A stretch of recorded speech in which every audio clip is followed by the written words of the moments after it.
Salut à tous, c'est Stéphane et tu écoutes le podcast Le Switch. Aujourd'hui, je partage avec toi une interview d'entrepreneur. Comme tu le sais, ou peut-être pas encore, ce podcast est dédié aux entrepreneurs, mais plus que cela, il met en lumière ce qui m'enthousiasme le plus, à savoir leurs histoires. Au fil de nos épisodes, nous explorons des vies, des parcours et rencontrons des individus qui bousculent le statu quo, car derrière chaque entreprise, il y a un entrepreneur et avec lui, une histoire fascinante que je m'apprête à partager avec toi. J'espère que tu prendras autant de plaisir à écouter cet épisode que j'en ai eu à le faire. Bonne écoute à toi. Salut Marie, merci à toi de nous rejoindre aujourd'hui dans notre podcast Le Switch. Je suis ravie de te recevoir. Comment tu vas? Écoute, merci beaucoup. Moi, je suis, tout à fait heureuse, d'être là avec toi. Trop bien. Et du coup, écoute, on va commencer. On va aller dans le vif du sujet. Est-ce que tu peux te présenter, nous dire ce que tu fais? OK. Bah, moi, je m'appelle, Marie. Du coup, ça fait 10 ans que je suis à mon compte, où j'ai alterné un petit peu entre l'entrepreneuriat et le salariat et j'ai pas un parcours ultra linéaire. Du coup, j'ai un peu de mal à me reconnaître par rapport aux autres entrepreneurs. C'est une belle entrée en matière. Moi, ce que j'ai envie de te poser comme question, c'est du coup, quel est ton parcours? En quoi est-ce qu'il n'était pas si linéaire? Dis-nous en un petit peu plus sur ton petit parcours d'entrepreneur, ce qui t'a amené à devenir entrepreneur. Alors déjà, moi, à la base, je suis directrice artistique. En gros, je vais m'occuper de tout ce qui va être la communication visuelle pour, les marques et cetera. Ça peut passer par, que ce soit aussi bien du logo avec de la stratégie que, de l'affiche, de l'illustration, enfin, à partir du moment où c'est visuel et j'ai commencé assez tôt, parce que j'étais, obsédée et fascinée par, mon grand-père qui faisait le même métier que moi et ça a toujours été une référence, un énorme pilier et toute ma vie, en fait, j'ai fait, que ce soit le lycée, orienté arts appliqués, ensuite les études supérieures, j'ai fait un peu le Hunger Games des études supérieures dans le domaine, ça s'appelle, Penningen et et on m'avait un peu promis, monts et merveilles en sortant, de l'école et en fait, j'ai pas trouvé de travail et parce que j'ai pas d'expérience et j'ai décidé de me créer ma propre expérience, en fait, en me mettant à mon compte et ça a marché. Et après j'ai alterné entre le salariat et le freelance et c'était quand il y a à peu près 1 an et demi, j'ai eu une énorme prise de conscience en me disant que j'avançais pas tellement dans la bonne direction et là j'ai remis, toutes les bases à plat et j'ai commencé à m'intéresser vraiment au monde de l'entrepreneuriat, à me former question copywriting et cetera, à plus cadrer, mes offres pour pas être, en gros, la sorte de graphiste, multitâche qu'on choisit par ses prix, et non pas pour, qui je suis et ma valeur ajoutée. Tu viens de nous donner plein d'informations. J'ai trop envie de te poser plein de questions du coup. Déjà la première par rapport à ton parcours et ton grand-père et Hunger Games, c'est là, il va falloir qu'on mette les choses au clair. Donc en gros, si je comprends bien, ton grand-père était déjà directeur artistique. Il faisait quoi? Il bossait dans quoi? Alors il travaillait à Radio France, il s'occupait vraiment de toute la partie, publicité. C'était en gros une sorte de entre le pubard et la communication et bah, par exemple, le logo de Radio France à l'époque, c'était lui et il faisait vraiment, bah, toutes les campagnes publicitaires et cetera, quoi. OK, OK, d'accord. Donc ça, du coup, toi, tu te projetais, clairement dans ce milieu-là, à faire la même chose quand tu étais petite, en gros, dans l'idée? Ou quand tu t'es en tout cas, quand tu es partie en école? Alors, je dirais pas exactement ça, mais en tout cas, moi, je voulais faire un métier créatif. Ouais, J'aime pas la routine. Moi, faire tout le temps les mêmes tâches et cetera, c'est comme mourir. J'ai pas d'autres mots, enfin, je sais pas, c'est pas concevable pour moi et il fallait un métier où je puisse me réinventer chaque jour, de toujours pouvoir créer, de toujours pouvoir me challenger et d'avoir l'impression de faire un métier différent, mais toujours en créant et d'accord. bah, je me suis posé évidemment pas mal de questions, mais quand je me suis dirigée, vraiment dans la direction artistique, le graphisme et cetera, ça faisait plus aucun doute. Enfin, c'était ça ou c'est ça ou je meurs, en fait. OK, donc toi, de toute manière, à 200 créa et Ah et oui, du coup, tu as vraiment trouvé le truc qui te parle, jusqu'au bout des ongles, quoi.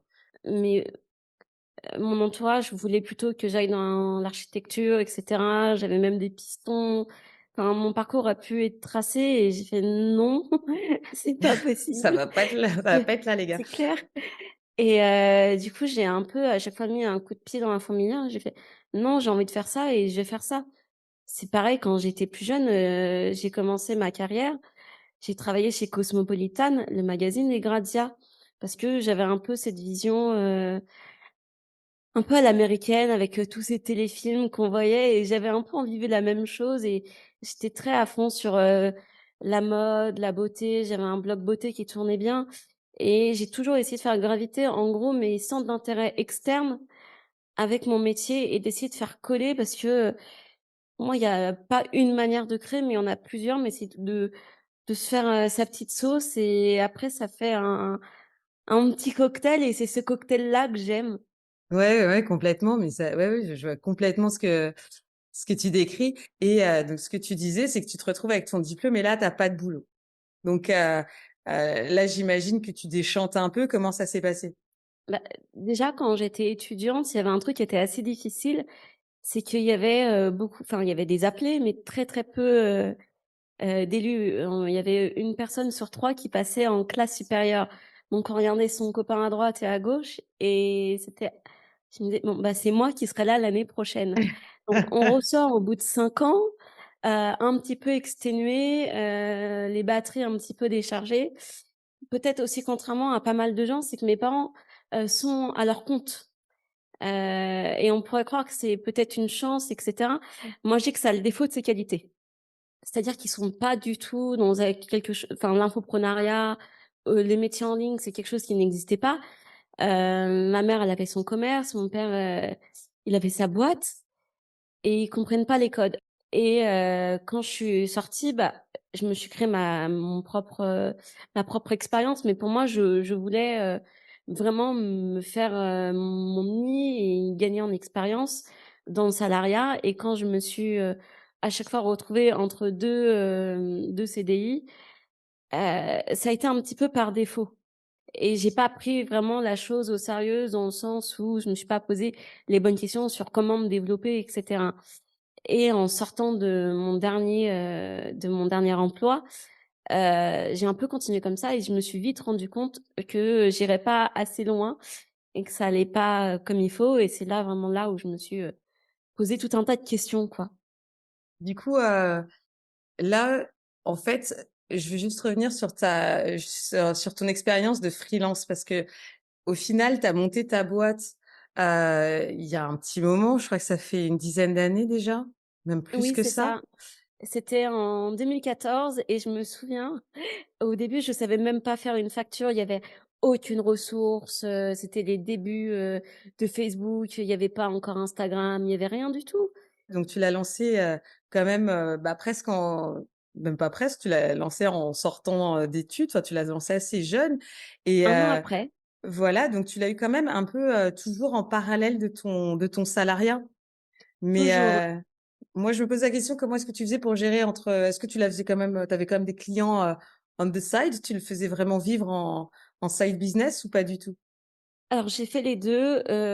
Vraiment j'étais à 100 quand j'étais pas en salariat et quand j'étais en salariat, oui, je faisais les 2, Mmh. mais de manière limitée parce qu'on peut pas avoir, travaillé 42 heures, par semaine et à côté avoir tous ses projets clients et développer sa société. C'est pas possible.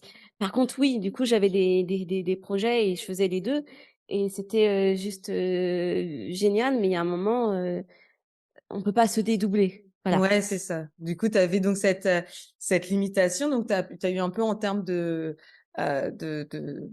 d'expérience en tant que freelance et d'entrepreneuriat, des moments, un peu up and down, dépendant des moments où tu étais salarié, ou pas. Mais ce qui était sympa, c'est que du coup, quand tu n'avais plus de boulot, bah, tu rebasculais sur ton activité indépendante, quoi. Tu pas laissé, Et tomber ton entreprise, du coup? ah non, j'ai jamais laissé tomber mon entreprise, c'est juste que par moments, c'était un peu en stand-by et quand j'avais des missions, je les faisais. Mmh. Juste quand j'étais entre 2 postes, ça je mettais l'accent dessus, mais c'était pas pour vocation, à ce moment-là, de développer ma propre société. Ça a été vraiment quand je suis partie, le du dernier, où je me suis dit: «C'est là, c'est maintenant» et c'est là où je vais tout donner, en fait. Et j'ai eu, là où je me dis: «Bon, maintenant on pose tout et on va vraiment voir comment on peut aller loin et comment, en fait?» Et c'est là où je me suis vraiment posé les bonnes questions. Parce qu'avant, c'était même pas une question que j'avais à me poser, puisque c'était pas ma finalité de développer ma boîte. Ma finalité, c'était, de retourner dans le salariat et pour prendre plus d'expérience. Maintenant, je l'ai, mon expérience. Je sais que j'ai pas envie de retourner à maintenant dans le salariat. Je sais pas ce qui se passera plus tard, mais c'est pas mes en c'est pas mon envie. Moi, mon envie, c'est vraiment de prendre ma boîte, ce que je fais et d'y aller, en fait, et d'accompagner et d'embarquer le plus de gens avec moi. Et toi, il y a 10 ans, quand tu lançais ta boîte, qu'est-ce que tu penses reconnaître, enfin, qu'est-ce qui te fait penser que potentiellement, là, tu as plus t'es plus dans un état d'esprit entrepreneurial? Déjà, c'est que même dans mon métier, j'avais pas de référence de personnes, qui communiquaient comme moi je communique aujourd'hui. Ça n'existe pas dans mon entourage. Ça va être, les relations, le réseautage, ce genre de choses. Moi, j'étais pas à l'aise avec ça, plutôt, un peu timide et cetera. Par contre, je sortais beaucoup. Je sortais beaucoup faire la fête et ma vraiment première grosse cliente que j'ai eue en quittant le salariat, je l'ai encore aujourd'hui et moi vraiment ce qui compte pour moi, c'est aussi la fidélisation. Par contre, entre les 2, ce qui a vraiment fait, je dirais le switch, ça a été que j'ai eu un client compliqué qui est vraiment venu, me chercher au fond de mes tripes. C'est le client avec les projets coup de cœur, mais le client compliqué. Qui va te titiller, qui va aussi un peu, je vais dire un petit peu abuser. Et quand, c'est arrivé, c'est là où ça a été un petit peu les prémices parce que, quand il est revenu, je me suis dit: «Oh, OK, on va revoir mes CGV». J'ai commencé à tout réécrire. Je fais: «Bon, je sais qu'il va absolument déborder, alors je vais essayer de cadrer mon offre». Ce que moi je proposais et d'essayer de faire une sorte de package. Mais je savais pas que ça existait, qu'il y en avait d'autres comme moi qui faisaient ça. Moi, c'était à des kilomètres, de ma vision et je savais même pas que ça existait, en fait.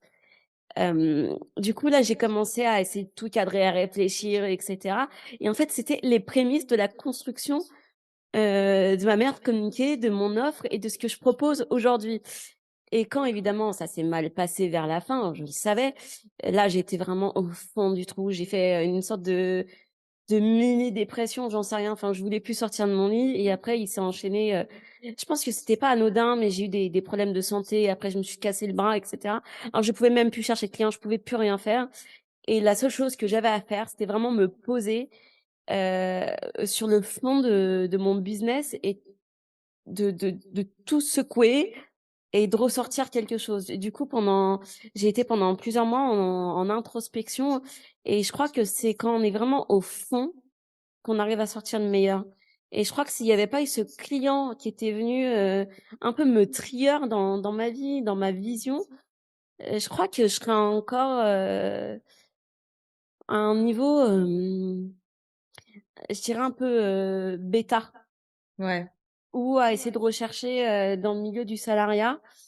Et c'était pas ce que je voulais et là, j'étais entre le je veux pas retourner dans le salariat et le freelance, je vais pas y arriver et en fait si et c'est quand j'ai compris que, on pouvait cadrer les choses, qu'on pouvait communiquer, qu'il y avait des techniques et cetera, que, les clients que j'avais moi, c'était plus ceux que j'avais envie avec qui j'avais envie de travailler. Leur projet me plaisait, mais pas la manière et que c'était en gros, bah, pas mon client idéal et comment je vais aller chercher des gens où ça fit de partout et pour ça, ça passait sur ma manière de communiquer et que c'était pas que de la faute de mon client, mais c'était aussi beaucoup de la mienne et quand j'ai compris ça et ben il y a eu, une sorte de petite ampoule qui s'est éclairée, en fait, au-dessus de ma tête et là, j'ai eu je sais pas, c'est entre, ouais, la boîte de Pandore qui s'ouvre, c'était un peu le vertige, à la fois terrifiant et à la fois excitant et j'en ai pas démordu. Et j'ai commencé aussi à m'entourer et c'est quand je me suis entourée que j'ai vu, bah, le champ des possibles, en fait. Il y a un truc qui me fait un peu rire, c'est qu'à un moment donné, il y avait, Ryan Gosling qui disait: «Si un jour je peux plus faire de film, je suis dans la merde, je ne sais rien faire d'autre». Donc voilà, moi j'ai un peu cette vision-là aussi, bah, si ça foire, je suis dans la merde parce que je sais rien faire d'autre. Mais alors comment, je fais en sorte de pouvoir faire ce que je sais faire et pour que ça concorde toujours avec comment moi j'ai envie de grandir, comment j'ai envie d'évoluer et comment j'ai aussi envie d'accompagner les gens. Dans le graphisme, la direction artistique, les illustrateurs, on ne propose qu'un seul modèle et ce modèle, ce sont des gens qui, peuvent pas scaler leur business, qui sont toujours un peu prisonniers, en fait, de leurs clients ou de leur manière de fonctionner et moi j'étais là-dedans, vraiment prise au piège comme une toile d'araignée et je me dis: «C'est pas possible, en fait, ça c'est, la voie express à je sais pas, à la dépression, au ratage, à se dévaloriser» et moi je voulais pas ça, en fait et mon métier, moi ce que j'aime, en fait, c'est un peu comme la musique, l'image, c'est que c'est un langage qui est, international, en fait. C'est qu'une image, quand on la voit, on a des émotions et les émotions, c'est ça qui va nous faire, est-ce que ça va nous rebuter? Est-ce qu'on va avoir, envie, de d'y aller? Est-ce que ça nous attire? Ça nous qu'est-ce que ça nous provoque, en fait?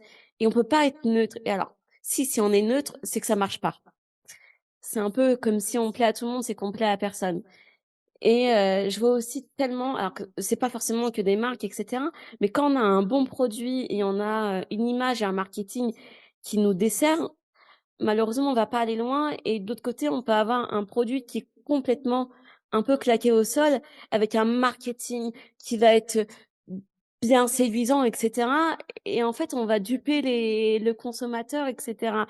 Alors que si on a le produit qui est juste génial avec l'image, le marketing et cetera et que ça fit vraiment, juste on peut aller super loin et je trouve ça tellement dommage que, de se priver en fait, d'avoir une bonne communication et l'image en fait, c'est ce qu'on va voir tout de suite. C'est comme une première bonne impression et la première impression, on n'a qu'une chance de la faire et c'est une fraction de seconde et si on la loupe, il y a peu de chances que ça change et pour une marque, c'est la même chose. Si tu loupes ta première impression, tu loupes tout. Mais, moi j'adore la passion avec laquelle, tu en parles parce que tu en parles super bien et du coup c'est très clair. Tu vois, par exemple, moi je suis pas du tout, une, marketeuse, comme, j'ai l'habitude d'appeler les gens qui travaillent dans le marketing pour te dire à quel point, vraiment il y a un truc qui résonne énormément avec moi avec ce que tu es en train de dire depuis le départ qui est sur la partie créa et j'ai vraiment cette conversation souvent avec, des artistes notamment parce que, déjà mon frère est artiste. J'ai, du coup pas mal de personnes qui sont dans l'artistique aussi. Ce que j'ai remarqué, en tout cas ce que je dis souvent quand je vois mon frère, c'est que je me dis: «Mais en fait, il y a un endroit, il peut pas faire autre chose que d'être ce qu'il est». Et il y a des endroits, il y a comme pas le choix, en fait. Et quand, tu prenais, la référence, c'était qui? C'est Ryan, Gosling qui disait, Oui, Ryan ça: «Je sais Gosling. rien faire». Voilà, je sais rien faire d'autre et heu et tu vois, pareil, j'ai l'impression que c'est ce rapport, artistique en termes de proposition où je sais pas si c'est que tu sais rien faire d'autre ou c'est que tu ne sais rien être d'autre, en fait. Tu vois? Parce que ça j'ai l'impression que c'est un petit peu, plus profond que ça. Tu peux pas feinter, tu vois? Tu pourras pas mettre un masque et faire comme si tu proposais autre chose sous prétexte que. C'est quelque chose qui est très compliqué, du coup. Je crois que tu as mis exactement le doigt sur, un point essentiel. Tu as raison, je ne sais rien être d'autre et moi, ça va au-delà de juste produire une image ou ce genre de choses. Parce que moi, j'essaye de rester alors c'est difficile aujourd'hui dans l'époque dans laquelle on est, mais de rester connecté à comment j'en suis venue à faire ce métier? Pourquoi j'ai fait ces études-là? Et ça s'arrête pas juste à l'image. Ça va être l'architecture. Quand on voit des immeubles qui se ressemblent tous et qu'on voit ce qu'il y avait avant avec des beaux immeubles haussmanniens ou du mobilier urbain, ça va un peu en décrépitude. Et en fait, quand on est dans un environnement où les choses sont moches, ça atteint et ça, je trouve que ça nécrose l'esprit et ça rend les gens malheureux.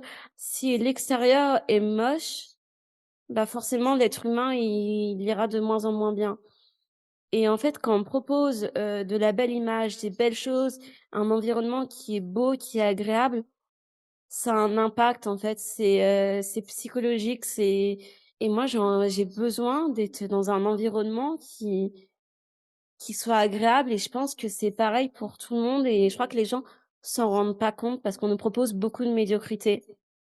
Eh ben, ça a l'avantage d'être posé. Ça a l'avantage d'être dit. Je vais avoir 2 questions encore pour toi. La première, c'est, quelle a été ta plus grande victoire dans le cadre de ton entreprise et de ce que tu as pu vivre avec? Je crois que c'est toujours en fait, d'avoir la flamme. C'est difficile à garder, des années après, il y a plein de s'il y a autant de personnes en fait qui font, comment dire?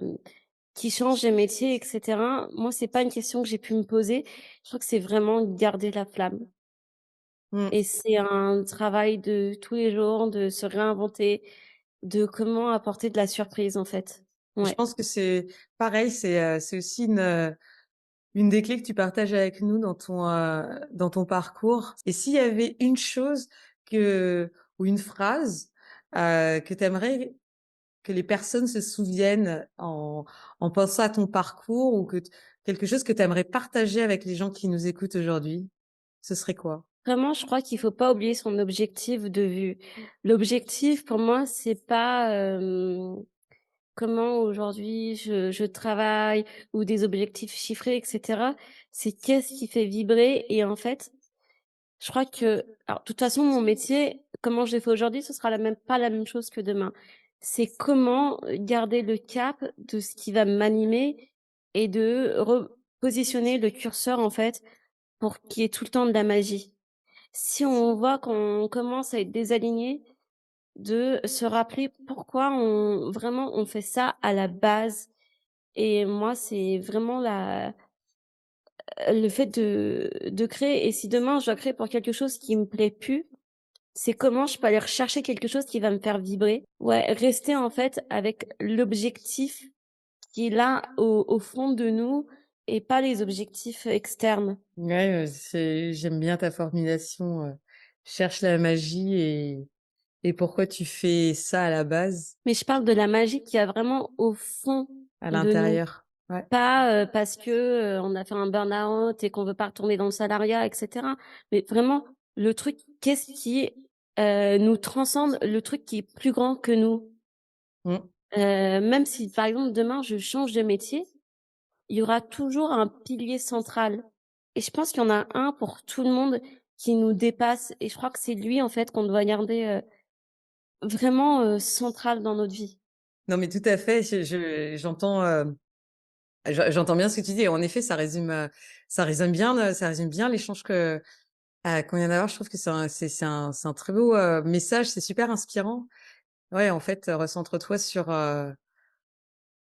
un peu sur toi, en fait, sur ce qui est sur un peu ton cadeau. Non, c'est vraiment, enfin, je pense que c'est en effet, ça représente bien cette flamme qu'on entend chez toi ou qu'on voit chez toi. Donc, je te remercie beaucoup, Marie, pour cet échange. C'est déjà la fin du switch, et de notre épisode d'aujourd'hui. Merci beaucoup pour ton temps et pour ce partage, où on avait plein de petites pépites, et ce qui s'est semé un petit peu pendant l'épisode. Donc, un grand merci à toi et à très vite. Et ben je te remercie Stéphane, c'était un réel plaisir de partager ce moment-là avec toi. Chers auditeurs, nous arrivons donc à la fin de cet épisode. N'oublions jamais qu'au cœur de chaque entreprise, il y a un entrepreneur et avec lui une histoire unique à raconter. Merci d'avoir suivi cet épisode du podcast Le Switch, c'était Stéphane. Reste à l'écoute pour de nouvelles histoires passionnantes d'entrepreneurs et d'entrepreneuses qui écrivent leur propre destin. Si tu as aimé cet épisode, n'hésite pas à me le faire savoir en y mettant 5 étoiles sur ta plateforme ou en me laissant un commentaire sur mon compte Instagram Stéphane_le Switch. Je répète, Stéphane_le Switch. À dans un mois pour un nouvel épisode.